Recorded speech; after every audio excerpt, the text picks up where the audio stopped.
Il y a mille et une manières dont nous cherchons à satisfaire le vide profond qui est en nous, car l'être humain est un puits vide qui a constamment besoin d'être rempli de délices. Quel est le délice véritable, profond et agréable qui peut satisfaire nos âmes malades?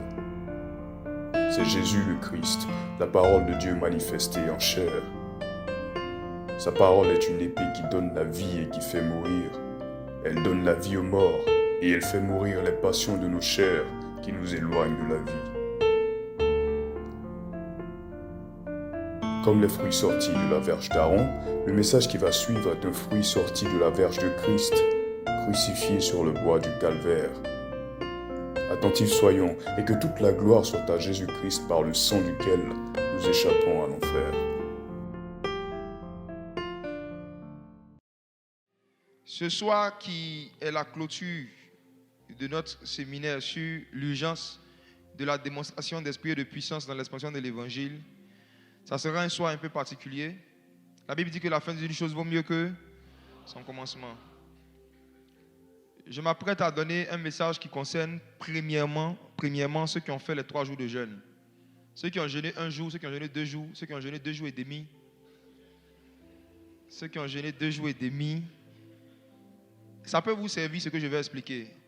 Mais ça ne vous concerne pas prioritairement. Je parle prioritairement à ceux et celles qui ont fait l'effort de jeûner pendant ces 3 jours. Surtout ceux qui ont fait l'effort de suivre l'instruction qui a été donnée, comme quoi on ne devrait pas rompre le jeûne ce soir avant de venir. Et qu'on va rompre après le culte. Est-ce qu'il y a quelques-uns qui sont là? Quelques-uns? Waouh! D'accord. Pour ceux et celles qui nous visitent comme ça, peut-être pour la première fois, ou qui n'étaient pas au courant du programme en question par rapport aux instructions, si vous avez assez de foi et de soif, vous pourrez recevoir la même chose. Souvenez-vous de la femme syro-phénicienne qui n'était pas concernée par les miracles, c'était seulement pour les juifs. Mais comme elle a eu la foi, elle aussi elle a reçu un miracle alors qu'elle n'était pas concernée. La foi peut te permettre d'être touché par une chose où tu n'étais pas concerné normalement. Donc si tu as la foi par rapport à ce qui va se passer, quelque chose va se passer. De quoi je vais parler ce soir? Nous avons commencé à voir, je ne vais pas revenir sur les versets de base. L'apôtre Paul qui dit aux chrétiens de Corinthe, quand je suis venu vers vous, je ne suis pas venu vous annoncer l'évangile seulement avec les discours persuasifs de la sagesse humaine, mais avec une démonstration d'esprit et de puissance, pour que votre foi soit basée non sur la sagesse des hommes, mais sur la puissance de Dieu. L'apôtre Paul aussi a parlé d'une catégorie de personnes qui s'étaient enflées d'orgueil, c'est-à-dire qui parlaient mal de lui, des chrétiens de Corinthe qui parlaient mal de lui. Et Paul dit, je viendrai et je connaîtrai, non pas les paroles, mais la puissance de ceux qui parlent mal de moi, parce que le royaume de Dieu ne consiste pas en paroles. C'est pour vous dire que quand quelqu'un n'est pas plus loin que vous qui vous diffame, ne le calculez pas. Ne faites pas attention aux remarques des gens qui ne font pas plus que vous dans l'œuvre de Dieu. Non, non. Ne faites pas attention aux critiques, aux attaques des gens qui n'ont même pas encore, par qui Dieu ne fait pas la moitié de ce qu'il fait par vous. S'ils étaient plus saints que vous, ils seraient plus puissants que vous.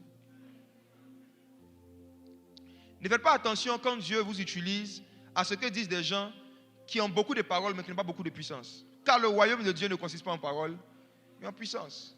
Maintenant, voici. Ce soir, je veux parler toujours de dunamis. Lorsqu'on a lu Apocalypse, on dit à l'agneau de Dieu soit la puissance. On a vu l'origine de ce mot puissance qui est dunamis. C'est de ce mot-là même que les poseurs de bombes se sont inspirés pour créer la dynamite. On a parlé beaucoup de cela, n'est-ce pas? Et on a vu comment est-ce que Jésus était un poseur de bombes. Jésus est le meilleur et le premier djihadiste. Lui, il faisait exploser les bombes pour sauver des vies. Jésus, lui, fait exploser des dynamites pour que des âmes soient sauvées, pas pour tuer. C'est le vrai djihadiste, c'est Jésus. Et on a vu ce qu'il a fait, comment il a explosé beaucoup de choses dans la vie de beaucoup de personnes ces derniers jours. Ce soir, je veux parler de quelque chose de très profond. Et comme je dis, c'est vraiment une récompense que le Saint-Esprit veut donner à ceux et celles qui ont obéi à l'instruction du jeûne. La Bible dit que Dieu est le rémunérateur de ceux qui le cherchent. C'est-à-dire Dieu récompense ceux qui le cherchent. À chaque recherche de Dieu est rattachée une récompense de Dieu. À chaque acte que tu poses dans le but de pouvoir chercher Dieu, il y a toujours une rémunération qui est rattachée à ça. Et ce soir, c'est quoi la rémunération? Je vais vous parler du transfert de puissance par les livres. Le transfert de puissance par les livres. Par les livres et par les cahiers. Quand je dis livre, je parle de cahier. Et quand je dis cahier, je parle de livre. Ce soir, comprenez mon langage. Quand je vais utiliser le mot cahier, je parle des livres. Et quand je vais utiliser le mot livre, je parle des... Dis à ton voisin, aujourd'hui, cahier, c'est livre. Livre, c'est cahier.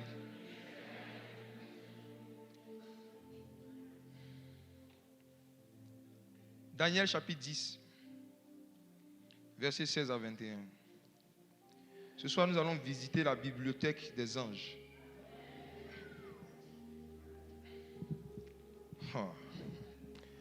Daniel chapitre 10, oui. à partir du verset 16. Ah. Et voici, quelqu'un qui avait l'apparence des fils de l'homme toucha mes lèvres. J'ouvris la bouche, je parlais, et je dis à celui qui se tenait devant moi, « Mon Seigneur, la vision m'a rempli d'effroi, et j'ai perdu toute vigueur. » Qu'est-ce qui s'était passé? Daniel avait eu une vision et à cause de cela, il était tombé sous l'onction. Il était tombé. Si vous lisez les versets avant, Daniel avait perdu connaissance. Il était tombé. Comme c'est arrivé à plusieurs, comme ça arrive souvent et comme ça va arriver aujourd'hui. Il y a eu une vision que Daniel a eue, c'est-à-dire son esprit a senti quelque chose qui a fait que physiquement parlant, il a perdu ses forces. Donc ce n'est pas une nouvelle expérience. Ensuite, Verset 17. Comment le serviteur de mon Seigneur pourrait-il parler à mon Seigneur? Maintenant les forces me manquent et je n'ai plus de souffle. comment le serviteur de mon Seigneur pourrait-il parler à mon Seigneur? Donc il parlait avec quelqu'un qui était un serviteur de Dieu. C'était une vision. Dans une vision, il a vu un serviteur de Dieu qui lui parlait. Tu vas comprendre certains songes que tu as fait. Verset 18. Alors celui qui avait l'apparence d'un homme me toucha de nouveau et me fortifia. Il avait l'apparence d'un homme, mais est-ce que c'était un homme ordinaire? C'était un ange. C'était un ange qui avait pris l'apparence d'un homme de Dieu. C'était un ange qui avait pris l'apparence d'un serviteur de Dieu. Un serviteur de Dieu. Et qui était venu transférer quelque chose à Daniel. Ensuite, Puis il me dit, ne crains rien, homme bien-aimé, que la paix soit avec toi. Courage, courage. Et comme il me parlait, je repris des forces et je dis, que mon Seigneur parle, car tu m'as fortifié. au fur et à mesure qu'il parlait à Daniel, ses forces lui revenaient. Regarde, toi qui n'as pas encore mangé depuis le matin, qui les sentait faibles, au fur et à mesure que tu vas m'écouter, des forces vont te venir physiquement. Au fur et à mesure que je vais te parler ce soir, tu auras l'impression que tu as mangé. Certains ici, vous ne pourrez même pas manger quand vous allez sortir. Parce que vous aurez mangé. Allons-y. Verset 20. Il me dit, sais-tu pourquoi je suis venu vers toi?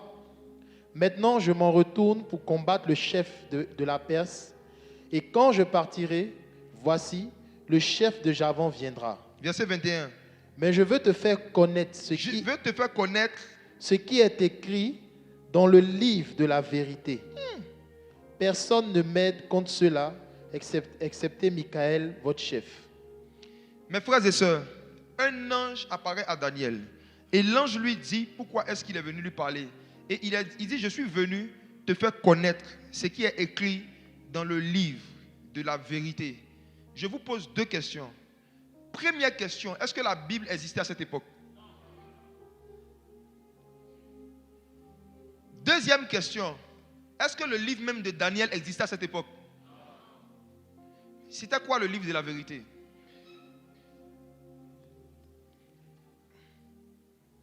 Un ange dit, Daniel, Dieu m'envoie pour te faire connaître ce qui est écrit dans le livre de la vérité. C'était quoi ce livre? Est-ce que c'était la Bible? Il y a un livre qui existe dans le monde des esprits, qu'on appelle le livre de la vérité. C'est de ce livre-là qu'est sortie la Bible. Mais ce livre n'est pas la Bible. La Bible est une portion du livre de la vérité.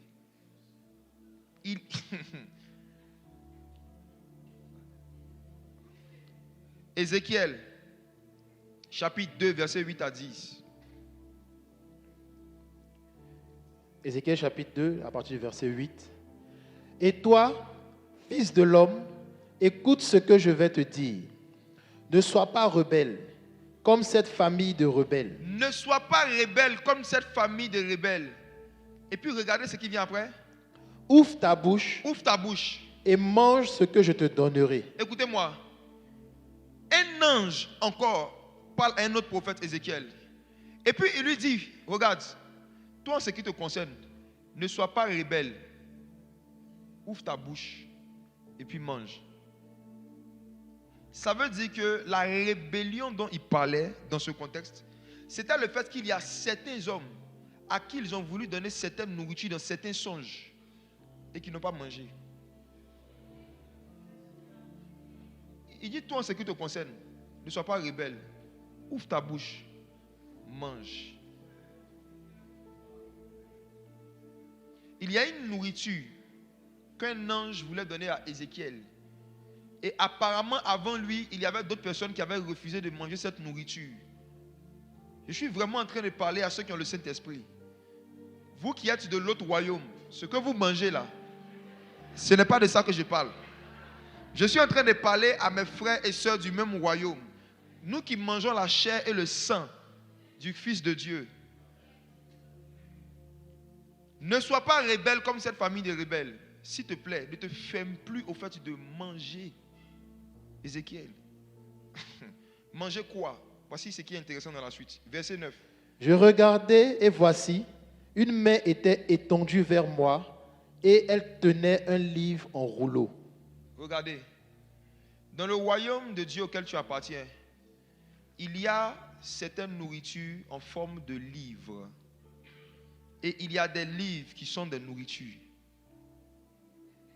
Il y a certaines informations et certaines révélations que Dieu ne peut pas te donner par prédication, mais il peut te les donner par songe, en forme de nourriture. Il y a certaines révélations, certaines compréhensions de la parole de Dieu que le cerveau humain ne peut pas recevoir. Il faut que Dieu le dépose directement dans l'esprit de l'homme. Donc la meilleure façon de le faire, c'est de t'endormir, ensuite de le mettre en forme de nourriture ou en forme de livre. Et on dit mange. Et si tu ne manges pas, tu es rebelle. Plein de rebelles ici. Une mauvaise compréhension de la spiritualité peut te pousser à te rebeller contre l'esprit de prophétie. Se rebeller contre l'esprit de prophétie, c'est refuser de recevoir, refuser de prendre des choses qui viennent de l'esprit de prophétie. Et parmi les choses qui viennent de l'esprit de prophétie, que dans les mouvements de réveil, souvent, des croyants par manque de connaissances rejettent, ce sont les livres dans les songes, ou les nourritures dans les songes, mais les nourritures qui ont des formes de livres. Et je vais apporter une lumière sur cela ce soir. Voici, le Saint-Esprit m'a parlé de quelque chose. Ça fait au moins 2 ans, un mouvement qui se passe. Ça va commencer seulement en Côte d'Ivoire, mais ça a commencé à s'intensifier dans d'autres pays. C'est le fait que certains de ces enfants, certains chrétiens font des songes. Ou comme Daniel, ils voient certains serviteurs de Dieu. Et ces serviteurs de Dieu, parfois, leur donnent certaines choses. Ou leur disent certaines choses. Et quand ils se réveillent le matin, ils ne prennent pas ces choses à cœur. Parfois, même certains ont fait des songes où ils ont vu des gens qui avaient une apparence humaine, qui leur ont donné certaines nourritures, des serviteurs de Dieu, des prophètes, des pasteurs qui connaissent, des prédicateurs qui suivent, qui leur ont donné des nourritures. Et ils ont refusé de manger, juste par manque de connaissance. Le Seigneur dit, mon peuple est détruit parce qu'il lui manque la connaissance. Mes frères et sœurs, il y a des révélations, il y a des paroles de sagesse et il y a des vérités qui sont difficilement accessibles en lisant simplement la Bible. Et parfois, pour simplifier ta compréhension de la Bible, Dieu peut envoyer un ange qui prend le visage d'un pasteur, d'un prédicateur que tu écoutes et il te donne quelque chose dans le rêve. Ce qu'il te donne dans le songe a pour but d'amplifier ta compréhension de la Bible à ton réveil. Ce n'est pas pour t'initier à la sorcellerie. C'est pour t'initier au prophétique. Ézéchiel a vécu cela avant toi. Prenez le temps de lire le livre d'Ézéchiel, les 3 premiers chapitres. Vous allez voir qu'il n'y a rien de nouveau sous le soleil. Lisez le livre de Daniel, vous allez voir qu'il n'y a rien de nouveau sous le soleil. Plusieurs hommes ont vécu cela avant vous. Et ce soir, ce qui va se passer, c'est quoi? C'est qu'arrivé à un moment de la prédication, arrivé à un moment de ce culte, les personnes concernées, je vais vous expliquer à quoi servent ces livres d'abord, ensuite on va rentrer dans des choses pratiques. Les personnes concernées, vous allez manger des livres tout à l'heure. Ne soyez pas rebelles, comme cette famille des rebelles. Mangez ce que Dieu va vous donner ce soir. Est-ce que vous avez faim?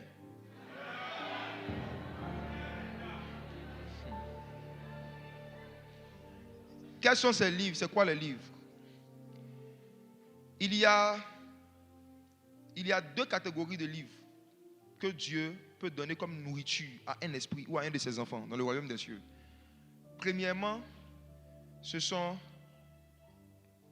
les pensées et les émotions du Saint-Esprit. Lisons cela, Ézéchiel chapitre 2, versets 9 à 10. Ézéchiel chapitre 2, le Verset 9 à 10, oui. Je regardais et voici une main était étendue vers moi et elle tenait un livre en rouleau.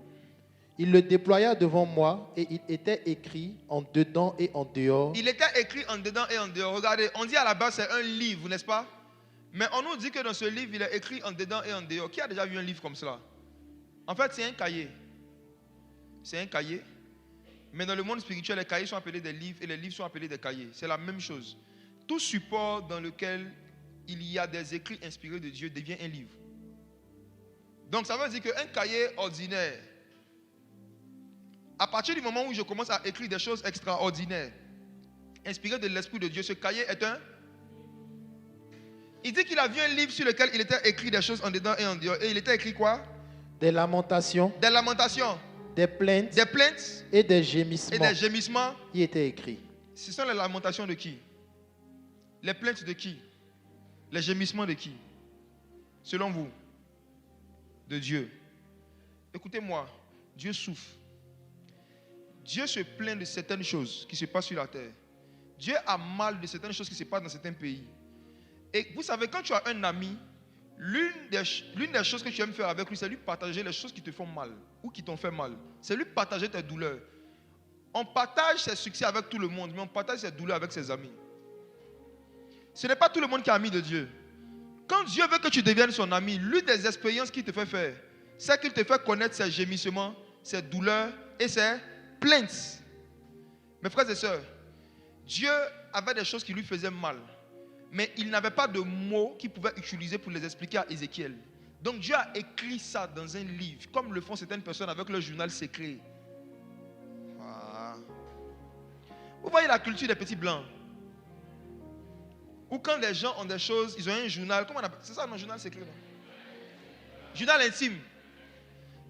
La personne écrit ses gémissements, ses plaintes et ses douleurs. Ça, c'est très dangereux en Afrique, parce que les parents africains fouillent dans les affaires. Restez là seulement. Très dangereux en Afrique. Donc, Dieu, lui aussi, il a pris un cahier où il a commencé à écrire. Et il a tellement mal qu'il a écrit au dedans et en dehors. Demandez à ceux qui ont l'habitude d'écrire, ils vont vous dire, souvent quand tu as le mal là, tu écris partout. Tu n'écris pas seulement sur les pages normales. Vrai ou faux? Quand tu as mal, tu écris partout. Il y en a même qui écrivent sur le mur. Oui, il y en a quand ça les pose, ils écrivent sur le mur. Il y a eu un mouvement, un moment en Côte d'Ivoire de la jeunesse, dans les années 90 à 2000. Le mouvement des gens qui écrivaient, on dit Bossro, bon, les nouveaux Ivoiriens laissés. On dit, en fait, c'était un nom pour parler des gens qui avaient l'habitude de dessiner sur des voitures, d'écrire en fait, sur des bus, des murs. C'était des douleurs d'une jeunesse, des gémissements d'une jeunesse. C'était des souffrances que les gens exprimaient comme ça en écrivant sur tout et n'importe quoi. La première personne qui a eu cette attitude, c'est Dieu. Il y avait des choses en Israël qui blessaient Dieu, qui attristaient Dieu. Dieu voulait envoyer un réveil. Mais les personnes par qui Dieu doit envoyer des réveils sont des personnes en qui doivent être les sentiments qui sont en Jésus-Christ. Quand Paul dit, ayez en vous les sentiments qui sont en Jésus-Christ, c'est-à-dire, ressentez ce que Jésus ressent, pour que vous puissiez parler comme Jésus aurait parlé. Ressentez ce que Jésus ressent, pour que vous puissiez prier comme Jésus aurait prié. Mais comment est-ce qu'un être humain peut ressentir les émotions de Dieu? Comment est-ce qu'un être humain peut écouter les plaintes de Dieu et ses gémissements? C'est en mangeant certains livres. C'est seulement par livre. C'est seulement par livre. Et ces livres-là ont des formes de gâteaux, de nourriture dans le monde spirituel. Et quand Ézéchiel a mangé cela, comme vous lisez dans la suite, Ézéchiel dit qu'il a été rempli de tristesse, d'amertume. Et maintenant, il était habilité à prophétiser. Pourquoi il pouvait maintenant parler de la part de Dieu? Parce qu'il avait souffert de la part de Dieu. Dans le domaine du prophétique, plus tu sais ce qui attriste le Saint-Esprit, plus tu vis les communions des souffrances de Dieu. Tu vis des moments où Dieu te fait ressentir cette douleur par rapport à une catégorie de personnes. Ta précision et ton acuité augmentent. L'expérience de l'onction ne commence pas par une sensation de joie. Mais dans le domaine du réveil, l'onction commence par une sensation de tristesse. Les choses qui attristent Dieu, c'est-à-dire que, je prends un cas pratique. Tu as toujours vécu ta vie sur la terre, par exemple, sans te soucier du sort des drogués. Toi, tu n'es pas drogué. Tu vis bien, tu n'as pas d'addiction à la drogue. Mais arrivé à un moment, quand tu entends que des gens sont addicts à la drogue, ou quand tu vois des gens addicts à la drogue, il y a une tristesse, il y a une pitié particulière qui te prend. Il faut savoir que cette pitié-là ne vient pas de toi. Toi, tu n'as pitié de personne. C'est la pitié du Saint-Esprit. Toi, tu n'as pitié de personne. Toi, tu ne peux jamais avoir pitié de quelqu'un. Si toi, tu commences à avoir pitié d'une catégorie de personnes, c'est une pitié qui a été mise dans ton esprit par le Saint-Esprit. Ayez en vous les sentiments qui étaient en Jésus-Christ. C'est le Saint-Esprit qui nous fait ressentir ce que Jésus ressent. C'est le Saint-Esprit qui nous pousse à nous inquiéter pour les personnes de qui le Seigneur s'inquiète. Ce n'est pas parce que tu es gentil que tu as envie de sauver les âmes. C'est parce que Dieu est bon. Le désir d'emmener le réveil, d'évangéliser, de sauver les âmes ne vient pas de toi. C'est la raison pour laquelle tu n'as pas le droit de pouvoir t'enorgueillir de ça par rapport à d'autres chrétiens. C'est le Saint-Esprit qui met en nous le vouloir et le faire. Si tu as eu envie de faire ça, c'est parce que Dieu t'a fait ressentir une douleur, une tristesse qu'il a pour une catégorie de personnes. Et chacun, voici comment vous pouvez savoir le domaine dans lequel vous êtes appelé à démontrer la puissance de Dieu. C'est dans les domaines où il y a des problèmes qui vous attristent le plus. Nous ne sommes pas tous attristés par la même chose, je vous dis la vérité. Non. Nous ne sommes pas tous attristés par la même chose. Ce qui t'attriste le plus est un indice du domaine dans lequel Dieu t'appelle à le servir. Quand Dieu t'appelle à le servir dans un domaine, il attire ton attention sur les souffrances, les plaintes et les gémissements des gens dans ce domaine. Voici pourquoi nous tous, on n'est pas sensibles aux mêmes causes. Pendant que, par exemple, moi, je suis sensible à la cause des enfants abandonnés ou des autistes, je peux venir ici et puis vous parler, on doit aider les autistes, on doit faire quelque chose pour les autistes. Je vais expliquer. Mais si tu n'as pas mangé le même livre que moi, tu n'auras pas le même zèle. Je peux t'expliquer comment c'est important de faire quelque chose pour les enfants autistes et pour leur famille. Mais il faut que je te transfère le livre que j'ai mangé, qui m'a donné ce fardeau. Sinon, je vais t'expliquer des choses. Tu vas même les voir, mais tu ne pourras pas avoir la compassion nécessaire pour les aider régulièrement. On ne peut pas transférer un fardeau par explication. On ne peut pas. Je parle à vous qui parfois êtes touchés par certaines causes. Vous voulez emmener tous vos amis dedans. Vous voyez que vraiment, ils vous aiment, mais ils ne comprennent pas pourquoi vous en faites tout un plat. C'est parce que vous n'avez pas mangé les mêmes plats. Quand tu manges un plat spirituel dans un domaine, tu fais tout un plat des problèmes dans ce domaine. Parfois, Dieu va vous donner, vous faire comprendre, si Dieu vous amène à travailler dans la politique, Dieu va vous faire manger un livre qui va vous faire comprendre les plaintes, les gémissements et les souffrances des habitants d'un pays. Et vous allez poser des actions pour essayer de les aider. Maintenant, vous allez voir que c'est vous seul dans un domaine qui est chaud. C'est vous seul qui avez mangé le livre. On n'a pas mangé les mêmes livres. Il y en a ici, et ils sont touchés par la cause des chiens abandonnés. Tout ça, c'est un appel aussi. Il y en a qui sentent qu'ils doivent aider des chiens à retrouver leurs propriétaires. Quand ils voient des chiens sans propriétaire, ils ont des gémissements, des plaintes. C'est un appel. Tout ça, ne sous-estimons pas l'appel de quelqu'un. Amen. Voilà. Tout ça, c'est les appels. Voilà. Il y en a ici, leur fardeau, c'est de tuer cafards dans les maisons. C'est ça qui les intéresse. Il y en a qui ont reçu un fardeau pour tuer les souris, éradiquer les souris et les rats dans certains quartiers. Je vous dis la vérité, c'est vrai. Hein? Est-ce que vous savez que s'il n'y avait personne en Côte d'Ivoire qui se souciait de tuer les rats, on n'allait pas pouvoir vivre dans nos maisons tranquillement? C'est parce qu'il y a des gens qui se sont souciés de la dératisation, qui ont fait des études. Ils ont fabriqué des insecticides pour que nous on ait la vie tranquille. S'il n'y avait pas des gens qui avaient fait des études pour savoir comment fabriquer certains médicaments pour tuer certains insectes, mais on n'allait pas pouvoir vivre.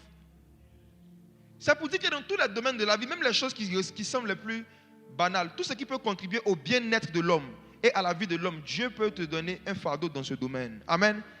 Dieu peut te donner un fardeau dans ce domaine. Mais les fardeaux, parfois, viennent par des livres. J'aimerais qu'on lise Apocalypse, chapitre 6, versets 12 à 14. Apocalypse, chapitre 6, verset 12. Je regardais quand il ouvrit le 6e sceau, et il y eut un grand tremblement de terre. Le soleil devint noir comme un sac de crin. La lune entière devint comme du sang.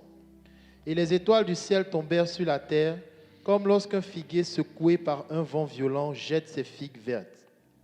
Le ciel se retira comme un livre qu'on roule, et toutes les montagnes et les îles furent remuées de leur place. Le ciel se retira comme un livre qu'on roule.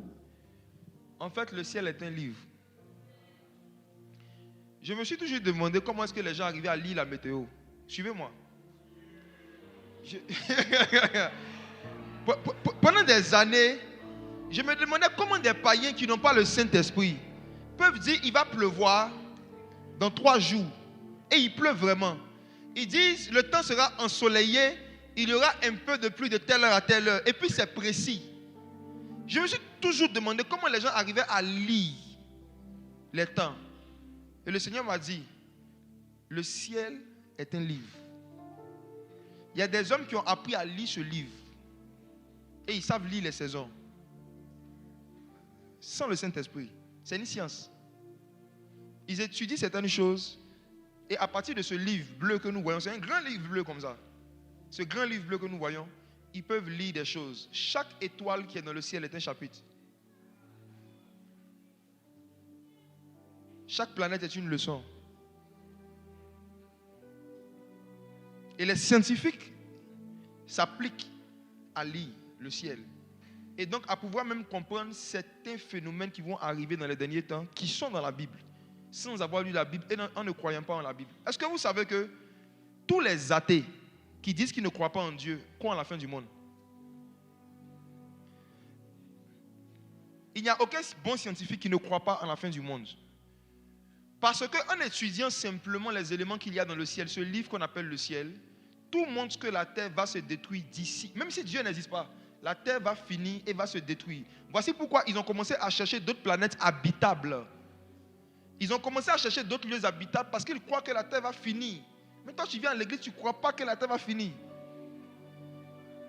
C'est parce qu'ils croient que le monde va finir qu'ils sont en train de chercher un autre monde, ils vont aller vivre quand ça va finir. Actuellement, il y a ceux qui vendent terrain à Bassam et puis il y a ceux qui vendent terrain sur Jupiter. Est-ce que vous savez ça? Vendre des terrains à des niveaux. Hein? Il y a des gens qui vendent des terrains actuellement sur Jupiter, sur certaines planètes. Il y en a qui ont commencé un business de vendre des terrains dans l'espace. Et d'après eux, ils mentent. Ils disent qu'ils ont trouvé un territoire habitable. Mes frères, je vais vous dire la vérité. Il n'y a aucun endroit dans la création qui est habitable à part la terre pour l'homme. Aucun. Dieu, dans sa sagesse, a donné la terre aux hommes. C'est ce que dit l'Écriture. Donc, tout ce que les hommes vont faire pour essayer d'aller habiter dans un autre lieu que la terre, ça ne va jamais prospérer. Il y a beaucoup d'espaces qui existent, c'est vrai. Il y a beaucoup de planètes qui existent. C'est une réalité. La planète Terre n'est pas la seule planète. C'est une réalité. Il y a des choses qu'on ne peut pas dire à l'église pour ne pas effrayer les gens. Mais c'est une réalité. La Terre n'est pas la seule planète. Adam et Ève, quand ils étaient chassés d'Éden, n'étaient pas les seuls habitants de la Terre. Sinon, Adam et Ève ont eu seulement Caïn et Abel. Mais quand Caïn a tué Abel, Caïn est parti se marier, pas avec sa maman. Quand Dieu a chassé Caïn, il s'est marié, mais il ne s'est pas marié. Avec qui? Il y a des choses qui ne sont pas salutaires. On ne va pas rentrer dedans. Mais ce qui est sûr, la Terre n'est pas la seule planète. Il y a trop de versets qui peuvent le montrer. Oui, il y a beaucoup d'habitants un peu partout. C'est pourquoi même Adam, quand Dieu l'a créé, Dieu l'a caché en Éden. Dieu l'a caché en Éden. Dieu l'a mis en Éden, dans le jardin d'Éden. Mais quand il a vu Ève, il a dit cette fois-ci, celle-ci est os de mes os. Ça veut dire qu'il y a eu d'autres fois. Et il a vu une qui n'était pas os de ses os. C'était une parenthèse. Donc mes frères et sœurs, les scientifiques ont étudié le livre qu'on appelle le ciel et ils ont découvert des chapitres. Ils ont découvert des leçons. Parce que le ciel est un livre. Mais à la fin du monde, le ciel sera roulé comme ça. Flou. Ce ciel va disparaître. Dieu va détruire les cieux, il va détruire la terre. Et nous allons habiter pour toujours en Christ. C'est de ça dont j'ai parlé un peu dimanche. Christ. Christ est la dimension éternelle dans laquelle nous sommes rentrés et dans laquelle nous devons rester. Christ.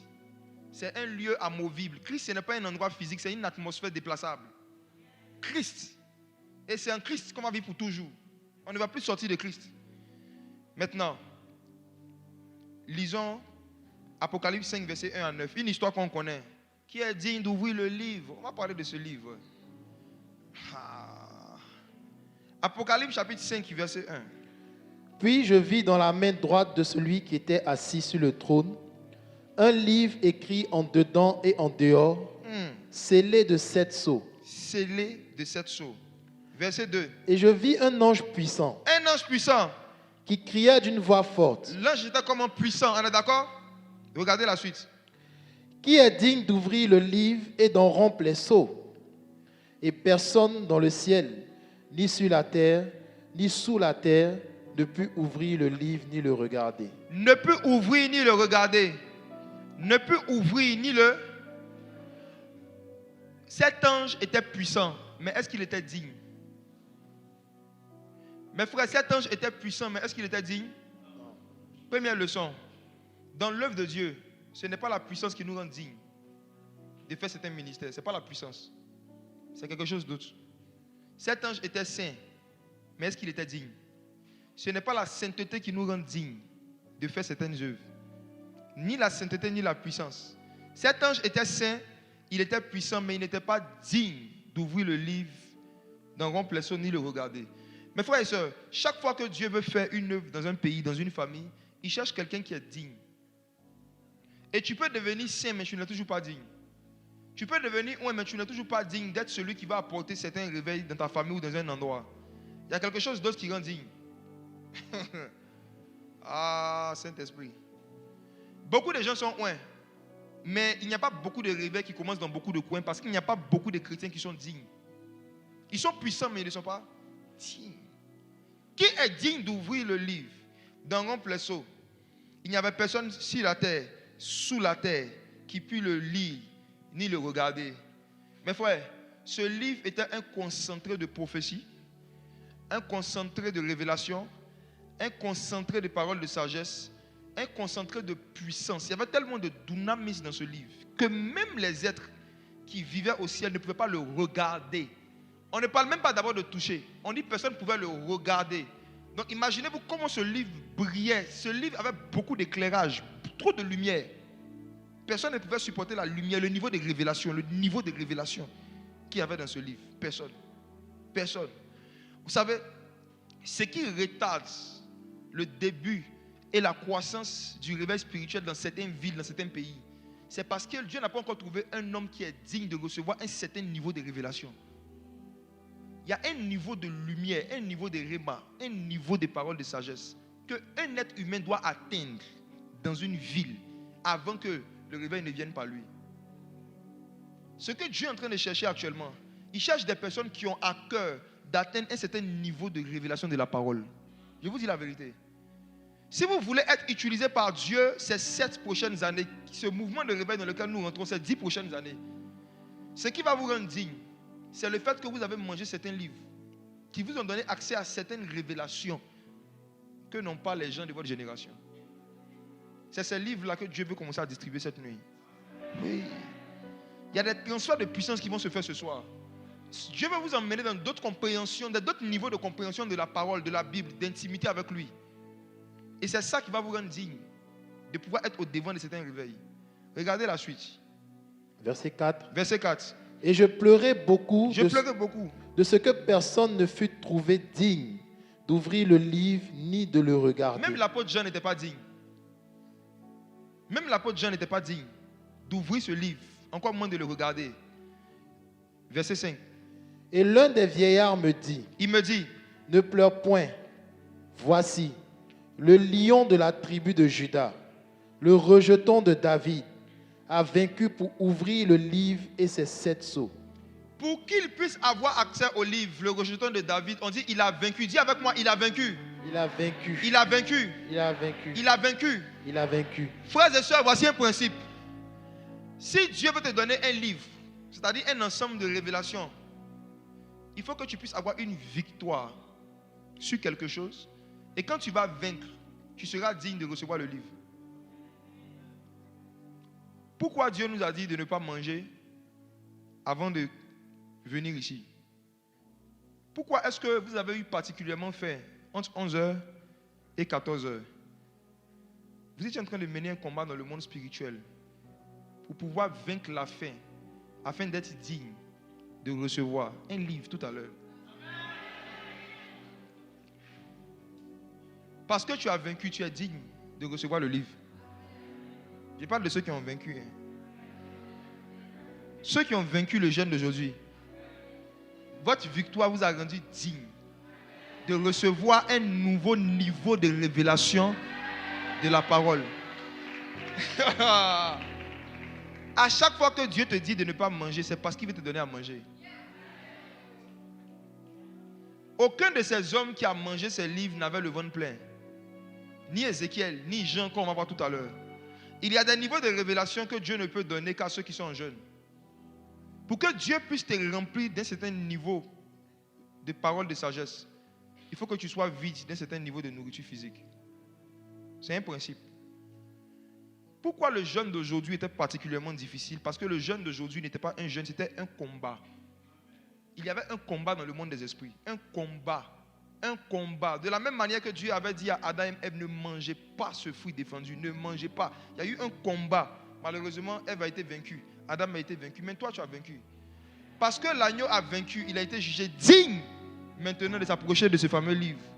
Chaque niveau, chaque fois que dans ta marche chrétienne, Dieu va vouloir augmenter ton niveau de révélation, ton niveau de compréhension des Écritures et ton niveau de puissance. Il va te demander de vaincre la nourriture. Chaque fois qu'il y a un nouveau type de nourriture spirituelle que Dieu veut envoyer dans une église, il va leur demander de s'abstenir d'un type de nourriture physique. Ceux qui vont vaincre vont recevoir un livre. Ceux qui ont mangé, ce n'est pas grave, l'année prochaine. Une désobéissance te met en retard de 1 an dans le monde spirituel. Blaguer avec les instructions. Une désobéissance peut retarder une expérience de 1 an.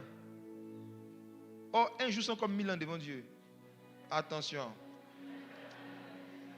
Apocalypse chapitre 5, regardez maintenant le verset 6. Et je vis au milieu du trône et des 4 êtres vivants et au milieu des vieillards, un agneau qui était là comme immolé. Oui. Il avait 7 cornes et 7 yeux, qui sont les 7 esprits de Dieu envoyés par toute la terre. Verset 7. Il vint et il prit le livre de la main droite de celui qui était assis sur le trône. Quand il eut pris le livre, c'est sur cette attention que je veux, c'est ce verset que je vais attirer l'attention des adorateurs, des chanteurs, des musiciens et de ceux et celles qui doivent travailler dans le domaine de la délivrance et dans le domaine des miracles. Tous ceux qui sentent que Dieu les appelle à exercer la puissance dans le domaine des miracles, suivez cette partie. À quel moment est-ce que les gens ont commencé à se prosterner devant l'agneau? Verset 8. Quand il eut pris le livre. Ensuite, les 4 êtres vivants et les 24 vieillards se prosternèrent devant l'agneau, tenant chacun une harpe et des coupes d'or remplies de parfums qui sont les prières des saints.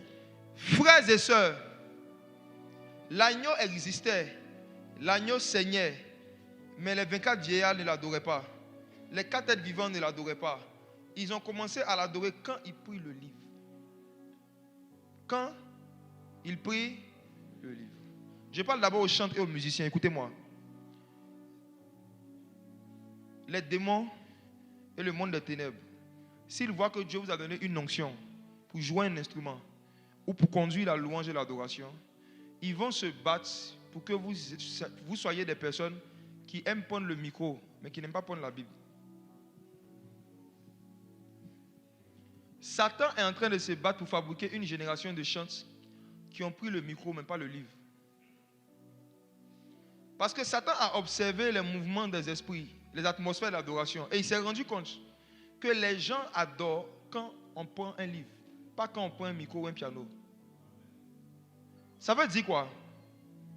Tu peux chanter, tu peux jouer un instrument, et c'est seulement les hommes et les femmes qui t'écoutent qui sont en train de chanter avec toi. Parce que les hommes et les femmes sont sensibles juste à la bonne musique. Mais si tu veux que les anges de Dieu, les 4 êtres vivants, les vieillards, les anges, les chérubins, les séraphins, les entités spirituelles participent à ton service, il faut que tu prennes le livre. C'est quand tu vas prendre le livre. Et le premier livre qu'un chanteur doit prendre au sérieux, c'est la Bible.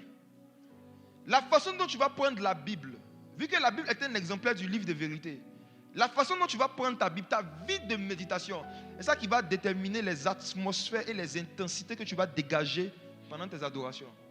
En fait, la puissance que tu dégages dans l'adoration dépend de la puissance de ta vie de méditation. Et malheureusement, on a beaucoup de chanteurs qui ont pris le micro, mais qui n'ont pas pris le livre. Donc quand ils chantent seuls, ils ne chantent pas avec les anges. Le livre. premier que chacun doit chercher à prendre et à manger, c'est la Bible. La puissance de ton ministère de chant ne dépend pas de la puissance de tes cordes vocales. Ça dépend de la puissance des versets que tu as bossé. Je reprends ma phrase. La puissance de ton ministère de chant, la puissance de tes notes quand tu joues un instrument, ne dépend pas de la puissance de tes cordes vocales ou la puissance de ta connaissance musicale. Ça dépend de la quantité de livres que tu as emmagasinés. Plus un chanteur ou un musicien se remplit de la parole, moins il doit faire des efforts pour que l'onction se manifeste. Plus un musicien ou un chanteur prend le livre et cherche à en rompre les seaux, je parle de la Bible pour le moment. Quand tu cherches à comprendre la parole à un certain niveau, les anges vont chercher à te comprendre. Ils vont se rapprocher de toi. En fait, les anges se rapprochent de ceux qui se rapprochent des livres inspirés de Dieu. L'agneau était sur le trône, mais personne ne le calculait. C'est quand il prit le livre. Quand il prit le livre, c'est là qu'on a commencé à se prosterner. Deuxième leçon, mes frères et sœurs, à chaque fois que Dieu voudra envoyer, je parle maintenant à ceux qui doivent travailler dans le domaine de l'opération des miracles ou des dons de guérison ou dans le domaine de la délivrance. Chaque fois que Dieu va vouloir envoyer une nouvelle armée d'anges ou une nouvelle catégorie d'anges qui doivent produire certaines délivrances ou produire certains miracles dans ton ministère, Dieu va te faire découvrir un nouveau livre. Ce livre-là sera comme l'indice pour ces anges que tu es digne. Vous allez voir le chant qui suit à la fin. On dit l'agneau est digne car il a pris le livre. Ce qui l'a rendu digne là, c'est le fait qu'il a accepté de prendre un livre que tout le monde fuyait, que personne ne voulait regarder. Le livre en question, ça peut être quoi? Ça peut être un livre de la Bible qui existe déjà, mais que Dieu va te pousser à méditer particulièrement. Il y a beaucoup de livres que tu as déjà lus, mais je t'assure, il n'y a pas beaucoup de livres que tu as déjà mangés. On médite un livre pour grandir spirituellement, mais on mange un livre pour pouvoir manifester plus de puissance. Lorsque tu es juste en train de lire pour chercher à juste comprendre, pour ton édification, tu n'es pas en train de manger, tu es en train de méditer. Je suis en train de te parler ce soir de la mastication spirituelle. Je te parle de fait de prendre un verset et de le mâcher, de le ruminer, de l'avaler, de le faire sortir. Tu es une brebis. Est-ce que tu sais comment les brebis mangent? La brebis prend l'herbe. La brebis fait rentrer d'abord l'herbe à l'intérieur d'elle. Ensuite, la brebis ramène l'herbe au niveau de sa bouche. La brebis mâche encore. La brebis ramène l'herbe encore à l'intérieur. La brebis refait sortir l'herbe. Tout ce mouvement, c'est quoi? C'est quand tu prends un verset par exemple. Regarde, donnez-moi un verset au hasard. C'est trop facile. Qui est là pour la première fois? Qui est ici pour la première fois? Ceux qui sont dans la salle. Qui est ici pour la première fois? Chrétien? Tu es chrétien? Donne-moi un verset qui te plaît comme ça. Cite un verset. Un verset. Tu connais pas le verset? Cite un comme ça. Que tu connais. La Côte d'Ivoire te regarde.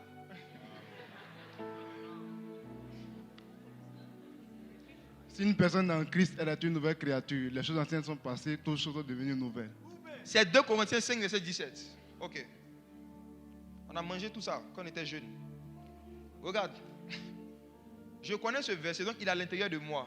Quand tu le donnes, qu'est-ce que je fais maintenant? Je le fais remonter au niveau de ma bouche. J'ai déjà avalé ce verset. C'est 2 Corinthiens 5, verset 17. Il a donné ça comme ça. Ok. Maintenant, si je décide de manger le livre, de manger ce verset, qu'est-ce que je fais? Quand quelqu'un prend un morceau de poulet, s'il y a de la chair et des os, quand tu introduis ça dans ta bouche, tes dents vont séparer chaque élément. Quand tu vas broyer, l'os, la chair vont commencer à se déchiqueter, n'est-ce pas? Donc quand tu prends un verset, tu prends chaque mot. Si quelqu'un est un Christ, tu prends si quelqu'un, tu peux rester sur si quelqu'un et tu manges le si quelqu'un. Tu dis si quelqu'un, ça veut dire quoi? Si quelqu'un. Cela veut dire que Dieu n'a pas choisi lui-même des gens qui vont être en Christ. N'importe qui peut être en Christ. Donc la doctrine de la prédestination, où c'est Dieu qui choisit ceux qui vont aller en enfer, c'est faux. Parce qu'il n'a pas dit si ceux que j'ai choisis, il dit si quelqu'un. Tu prends juste le si quelqu'un et tu commences à t'attarder dessus. Essayer de comprendre le maximum de choses que tu peux comprendre de ces deux mots. Tu es en train de manger. Au fur et à mesure que tu essaies de comprendre quelque chose juste de ces deux mots, ton esprit est en train de manger quelque chose de spirituel. Si quelqu'un est en Christ, pas si quelqu'un est à l'église. Tu peux prendre chaque mot et commencer à découvrir, à comprendre des réalités spirituelles. Ça ne peut pas prendre 10 minutes, c'est impossible. Ça ne peut pas prendre 5 minutes, ça ne peut pas prendre 30 minutes, je ne crois pas en cela. Les ruminants, étudiez les ruminants. Pour qu'ils en finissent avec une seule herbe, ça prend des heures. Ce verset-là, je l'ai ruminé pendant des années. Si quelqu'un est en Christ, si quelqu'un est en Christ, si quelqu'un est en Christ, c'est la suite qui est grave. Il dit, il est une nouvelle créature. Une nouvelle création. Une nouvelle création. Pourtant, la première création, c'était dans Genèse. Ce que Dieu est en train de dire, c'est que si quelqu'un est en Christ, il est un nouveau livre de Genèse. À partir de lui, des choses qui n'ont jamais existé dans sa famille peuvent commencer. Tu es une nouvelle création. À partir de toi, certaines bénédictions, certaines manifestations même de l'esprit qui n'ont jamais eu lieu dans ton pays peuvent commencer par toi. Tu es une nouvelle création. À partir de toi, Dieu peut dire que la lumière soit. À partir de toi, Dieu peut dire que les arbres produisent toute espèce de fruits. Tu es une nouvelle genèse. Ça, c'est le fruit de manger la parole. On est dans une génération où l'accélération de la satisfaction de nos besoins, comme par exemple nourriture rapide, fast food, train rapide, TGV, messagerie instantanée, ça a déformé en nous une vertu qu'on appelle la patience. On est habitué à voir tout de façon instantanée dans les choses du quotidien. Et malheureusement, quand on vient en Christ, on fait la même chose avec les choses spirituelles. On veut prendre un verset et de façon instantanée tout comprendre.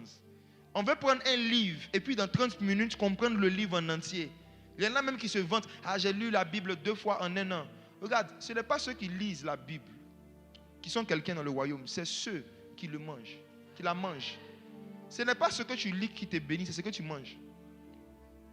Et quand on mange, on prend le temps. Quand on mange, on prend le temps. Mes frères et sœurs, l'ennemi est en train de se battre pour fabriquer une génération de chrétiens qui ne mangent plus la parole, qui ne prennent plus le livre et qui ne prennent pas le temps de manger le livre, qui ne prennent pas le temps de méditer. C'est pourquoi c'est devenu de plus en plus rare de trouver des gens qui sont profonds quand ils exhortent. Parce que les gens ne vont pas jusqu'au fond des mots. Il y en a ici, ça fait des années, ils chantent des cantiques qui disent « Oh Seigneur, sois exalté, sois exalté ». Tu lui demandes « exalté » là, ça veut dire quoi? Il ne sait pas. Il exalte seulement.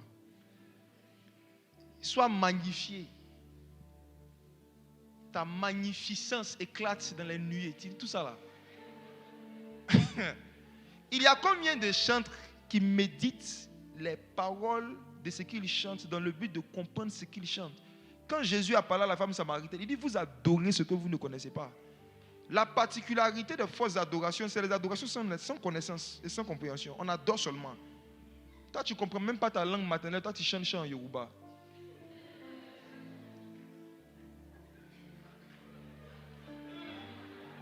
Regarde, arrivé à un moment, il faut devenir sérieux. Dans l'église de Corinthe, l'apôtre Paul avait interdit que quelqu'un qui est dans une position de direction, si la personne prenne la parole, que tout le monde l'écoute, Paul avait interdit que cette personne dise quelque chose où il n'y a pas d'interprétation. Cette histoire de s'il n'y a pas d'interprétation quand c'est dans l'église, il n'était pas en train d'interdire la pratique du parler en langue en général, mais il interdisait la pratique du parler en langue par une personne qui est dans une position de conducteur. Le peuple écoute. Il dit, si le peuple ne comprend pas ce que tu dis, comment le peuple dira Amen? En d'autres termes, si le peuple ne dit pas Amen, spirituellement parlant, le peuple ne reçoit rien. Mais pour que le peuple puisse dire Amen, il faut qu'il comprenne ce que tu dis. Donc apparemment dans l'église de Corinthe, il y avait des gens qui prenaient le micro. C'est le temps de la prédication. Il dit, bien-aimé, on va passer à la parole. Ribaka sans sauce. Ribaka, ribaka, ribaka. Ribaba, ribaba. Ribaba. Ribaba, baba. Riba, ribabo. Les Corinthiens ont écrit à Paul pour dire, homme de Dieu, on a des gars ici qui prêchent en langue. Ils prêchent en langue. Et puis ils disent Amen, Amen. Ils veulent qu'on dise Amen. Oh, on ne comprend pas ce qu'ils disent. Paul a écrit à Corinthe pour dire, s'il vous plaît, si quelqu'un parle en langue, C'est-à-dire qu'il y a une position de dirigeant qui donne l'interprétation pour que le peuple soit édifié. Parce que là, il ne s'édifie pas lui-même. Il y a un parler en langue où tu t'édifies toi-même. Ce n'est pas de ça que je parle. On te dit, tiens, édifie les gens, et puis tu parles en langue. Paul dit, pardon. S'il n'y a pas d'interprétation, il faut le laisser. Parce que nous sommes dans un royaume où on grandit par compréhension. Tout ce que tu transfères aux gens que tu ne leur expliques pas, ne les fais pas grandir. Il faut expliquer. Il faut expliquer. Mes frères et sœurs, on va lire quelque chose avec le livre. Apocalypse 5, verset 9. Le chant. Il chantait un cantique. Et il chantait un cantique nouveau en disant, tu es digne de prendre le livre et d'en ouvrir les sceaux, car tu as été immolé et tu as racheté pour Dieu, par ton sang, des hommes de toute tribu, de toute langue, de tout peuple et de toute nation. Mes frères et sœurs, qu'est-ce qui rend digne? Ce n'est ni la sainteté, ni la puissance. Les anges étaient saints, mais ils n'étaient pas dignes. Les anges étaient puissants, mais ils n'étaient pas dignes. Ce qui a rendu l'agneau digne, on dit tu es digne car tu as été immolé. Écoutez-moi, ce qui vous rend digne à faire certaines œuvres, ce sont vos blessures intérieures. Oh.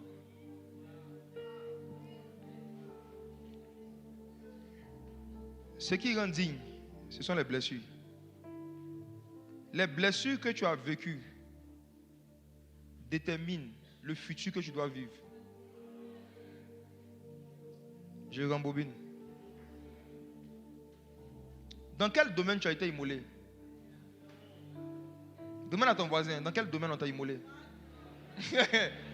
Demande-lui. Demande-lui, est-ce que tu as été immolé?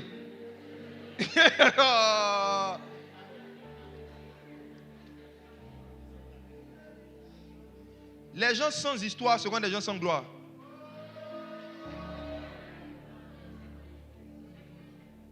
Montrez-moi un pays développé qui n'a jamais connu la guerre. Il n'y a pas de paix durable sans guerre durable. Les domaines dans lesquels on t'a le plus blessé, tu as été immolé et tu es digne de toucher certains livres car tu as été immolé. Ne voyez pas les humiliations ou les attaques que vous avez vécues dans le passé uniquement comme le fruit de la méchanceté des gens. Dieu exploite la méchanceté des gens pour nous faire rentrer dans notre destinée. C'est vrai, ils sont méchants.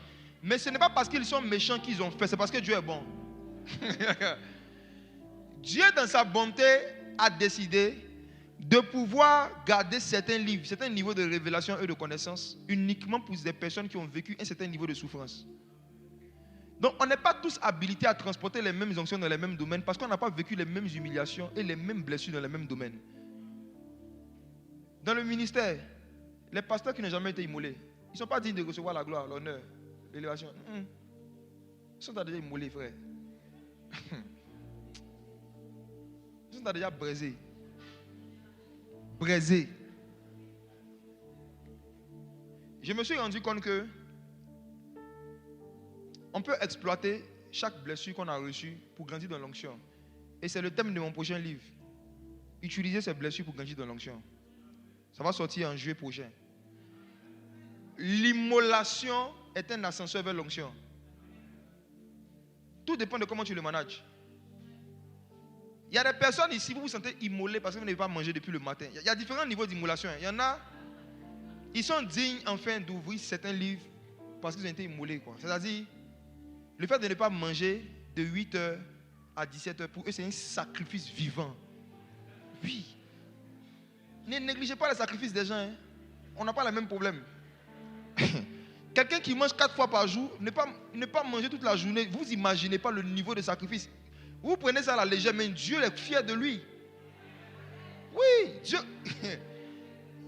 Dieu considère quelque chose comme un sacrifice en fonction de nos capacités. Il nous connaît chacun. Il sait ce qui est un sacrifice pour certains, ce qui ne l'est pas pour d'autres. Il y a des gens ici, s'ils donnent une offrande de 200 000 francs, ça va nous impressionner, mais ce n'est pas un sacrifice pour eux parce qu'ils ont 2 millions. Tu enlèves 200 000 francs sur 2 millions, ce n'est pas un sacrifice. Mais tu vas voir quelqu'un qui va donner 1000 francs. C'est un sacrifice parce que c'est tout ce que la personne a. Donc il y a des gens ici, là, vous n'avez jamais jeûné pendant 2 jours, où on mange à 17h, vous n'avez jamais fait. Mais cette fois-ci, pour la première fois, vous êtes dans le 3e jour, non, vous avez été immolé. Non, tu as été immolé. Acclame pour ton voisin, il a été immolé. Il est digne. Il a été immolé. Ton voisin a été immolé. Son amour pour la nourriture a été immolé, c'est fini. Vous allez voir que quand vous faites un jeûne que vous n'avez jamais fait, spirituellement parlant, vous venez de passer un grade. Vous allez voir que la prochaine fois, quand vous devriez jeûner, ça sera moins difficile parce que vous avez déjà fait ça. C'est bon?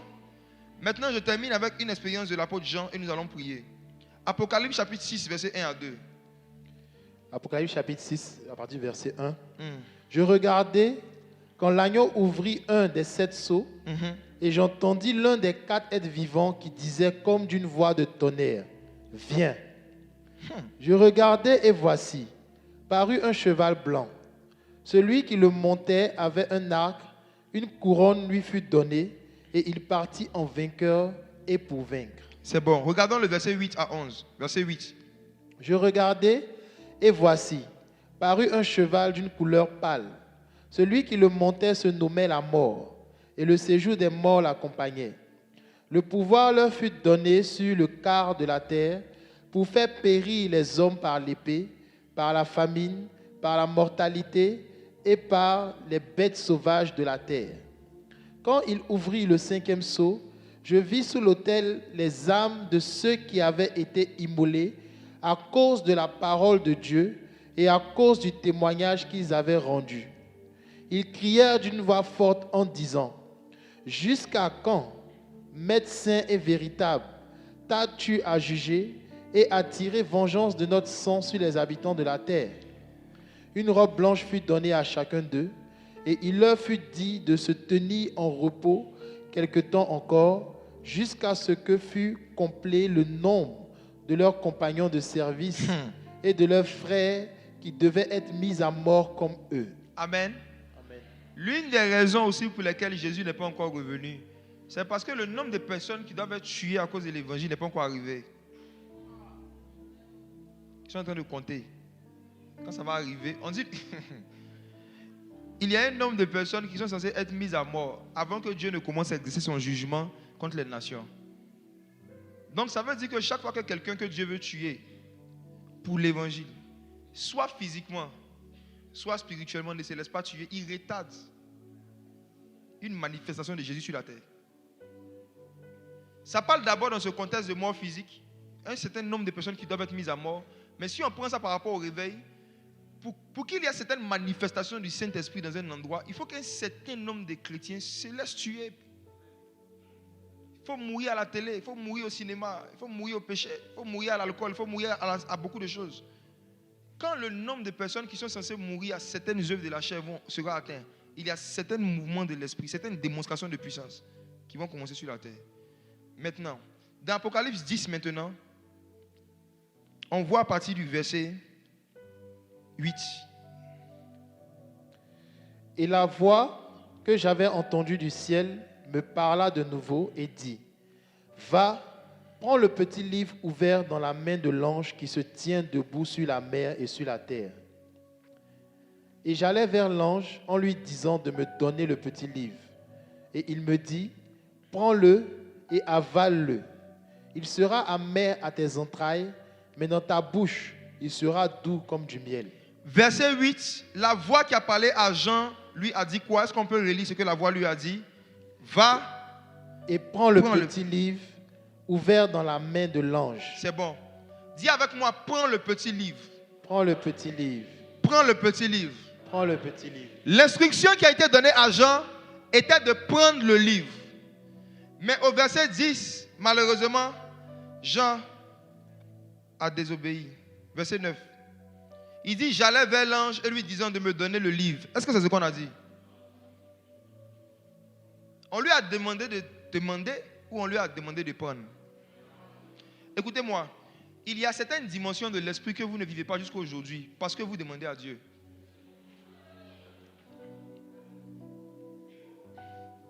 Mes frères et sœurs, dans le royaume des cieux, il y a des puissances qui se demandent, il y a des puissances qui se prennent. Il y a des dimensions.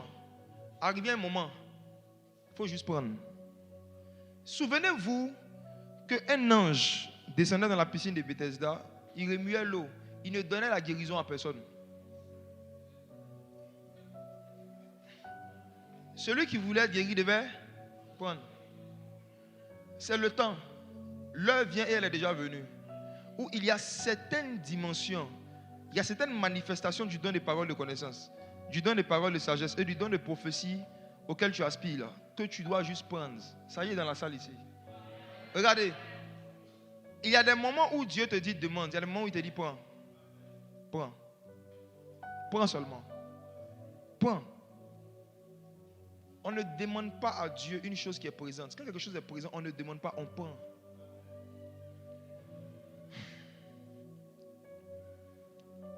Jean est allé demander. Et l'ange lui a dit quoi? Il lui a répondu quoi? Tu peux lire ça s'il te plaît? C'est verset 9. Verset 9. Et j'allai vers l'ange en lui disant de me donner le petit livre. Et quelle est la réaction de l'ange? Et il me dit, prends-le. Écoutez, les anges sont tellement disciplinés. Ils sont tellement disciplinés. Ils respectent tellement les instructions du Saint-Esprit. Que si le Saint-Esprit dit de prendre, que tu leur demandes, ils vont refuser de te donner. Il y a beaucoup parmi vous, il y a des anges, je vais en parler tout à l'heure, j'arrive. Il y a des anges que Dieu a envoyés dans vos vies depuis 6 mois, d'autres depuis 1 an, avec les puissances, avec les dons, avec les manteaux que vous avez demandés.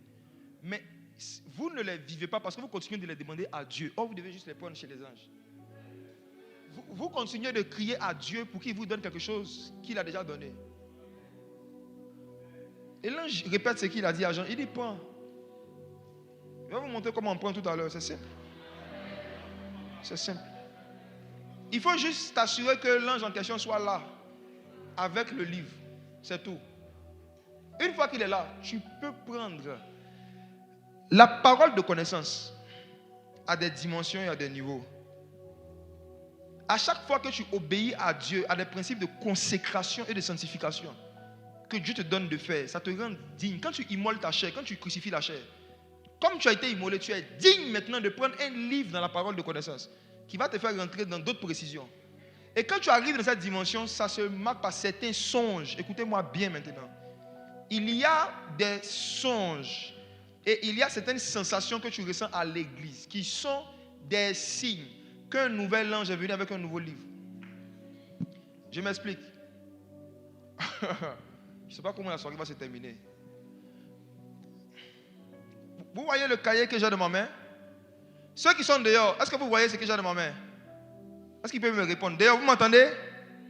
Est-ce que vous voyez le cahier? J'ai dit que ça va commencer dehors. Vous voyez le cahier? Je ne les entends pas. Hein? Ouvrez la porte dehors. Ouvrez la porte pour moi.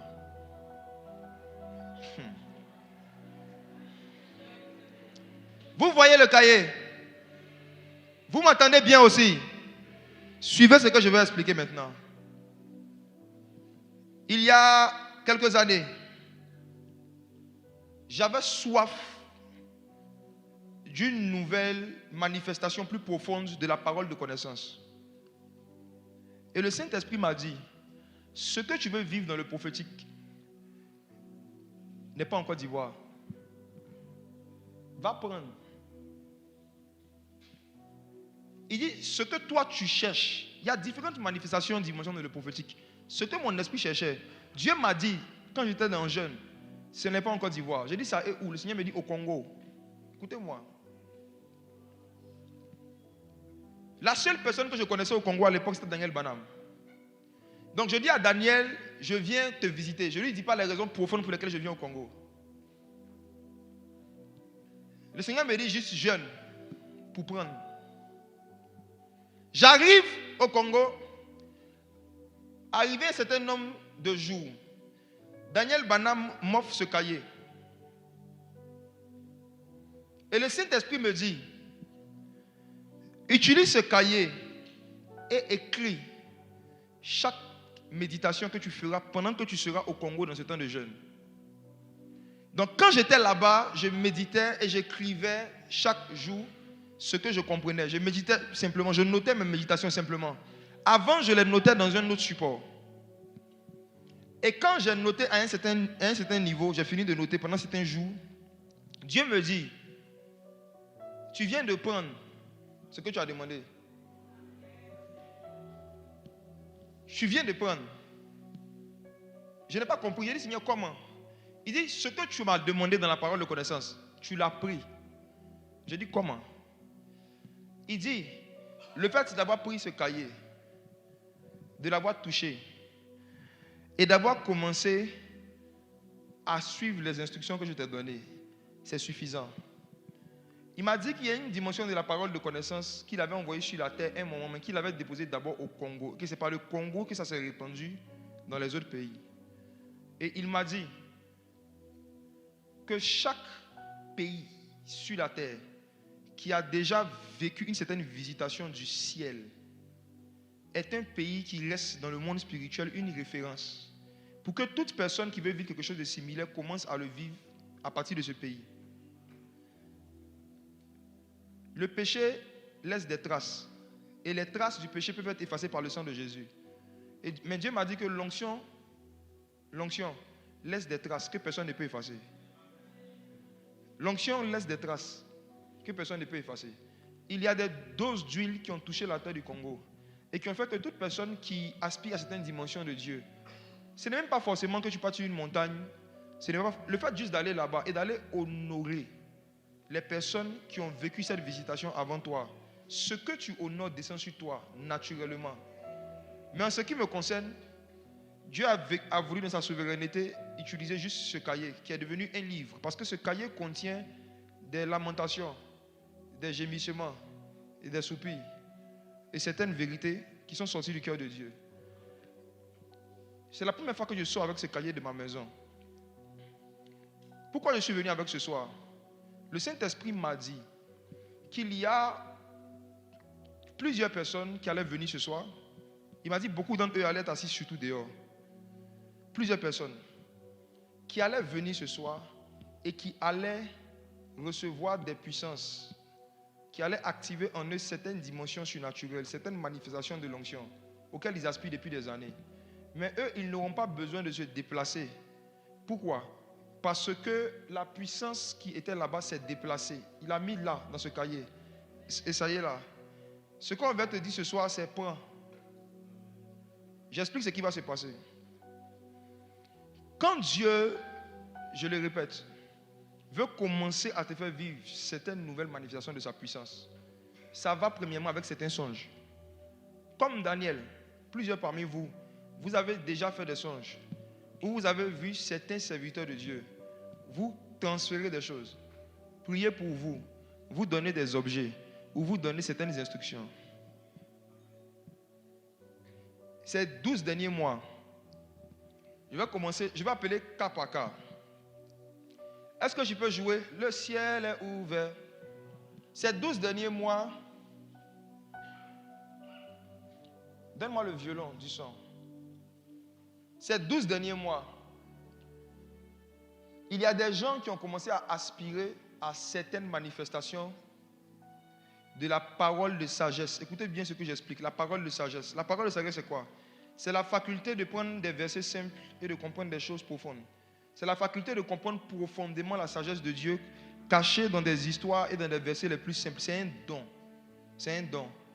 Plusieurs personnes m'ayant vu exercer ce don dans la façon d'expliquer l'évangile ou de parler de Jésus ont aspiré à cela. Et ce que Dieu, dans sa souveraineté, a voulu exaucer, il les a exaucés en leur donnant certains songes où ils m'ont vu. Et certains ont fait des songes où soit j'ai prié pour eux, soit je leur ai donné un objet, ou soit je les ai touchés. Ceux qui ont vraiment fait ce songe, écoutez bien ce que je dis. Ceux qui ont déjà fait un songe ces 12 derniers mois, où ils m'ont vu soit en train de prier pour eux, leur transférer une puissance, les toucher, ou leur donner un objet. Venez.